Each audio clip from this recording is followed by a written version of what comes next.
বদলে যাচ্ছে rapid action battalion র্যাবের নাম। নতুন নাম হবে স্পেশাল ইন্টারভেনশন ফোর্স SIF। আজ সচিবালয়ে কোর কমিটির সভা শেষে এ তথ্য জানান স্বরাষ্ট্র উপদেষ্টা অবসরপ্রাপ্ত লেফটেন্যান্ট জেনারেল জাহাঙ্গীর আলম চৌধুরী।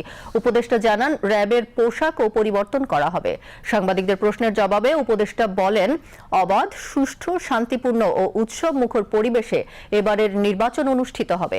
তিনি জানান, এখন পর্যন্ত ৭,০০০-এর বেশি অস্ত্র উদ্ধার করা হয়েছে। নির্বাচনে দলীয় এজেন্ডা বাস্তবায়নের প্রমাণ মিললে কঠোর আইনানুগ ব্যবস্থা গ্রহণ করা হবে বলে জানিয়েছেন স্বরাষ্ট্র উপদেষ্টা লেফটেন্যান্ট জেনারেল অবসরপ্রাপ্ত মোহাম্মদ জাহাঙ্গীর আলম চৌধুরী। তিনি আজ রাজধানীর আগারগাঁওয়ে কৃতিত্বপূর্ণ কাজের স্বীকৃতিস্বরূপ ৪০ জন কোস্টগার্ডকে পদক প্রদান অনুষ্ঠানে এ কথা জানান।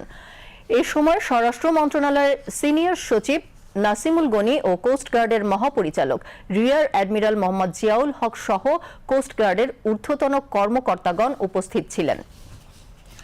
দুর্নীতিকে রাষ্ট্রের সবচেয়ে বড় শত্রু উল্লেখ করে স্বরাষ্ট্র উপদেষ্টা বলেন, দুর্নীতি রাষ্ট্রীয় প্রতিষ্ঠানকে ভেতর থেকে ক্ষয় করে এবং জনগণের আস্থা ধ্বংস করে। তিনি বলেন, আসন্ন ত্রয়োদশ জাতীয় সংসদ নির্বাচন ও গণভোটে দায়িত্ব পালনের ক্ষেত্রে কোস্টগার্ড সদস্যদের নিরপেক্ষতার প্রশ্নে সরকার বিন্দুমাত্র শৈথিল্য প্রদর্শন করবে না। ভিতর থেকে ক্ষয় করে এবং জনগণের বিশ্বাস ভেঙে দেয়। কোন সদস্য যদি ব্যক্তি স্বার্থ, লোভ বা রাজনৈতিক সুবিধা অংশ হয়ে কাজ করে, তবে সে শুধু আইন ভাঙে না, সে রাষ্ট্রের ভিত্তিকে দুর্বল করে দেয়। আপনারা রাষ্ট্রের কর্মচারী, কোন রাজনৈতিক দলের প্রতি ন্যূনতম পক্ষপাতদুষ্ট আচরণ সহ্য করা হবে না। যদি কারো বিরুদ্ধে কোনো প্রকার কোন প্রার্থীর পক্ষে কাজ করার বা কোন দলীয় এজেন্ডা বাস্তবায়নের প্রমাণ পাওয়া যায়, তবে তার বিরুদ্ধে আইনানুগ ব্যবস্থা গ্রহণ করা হবে।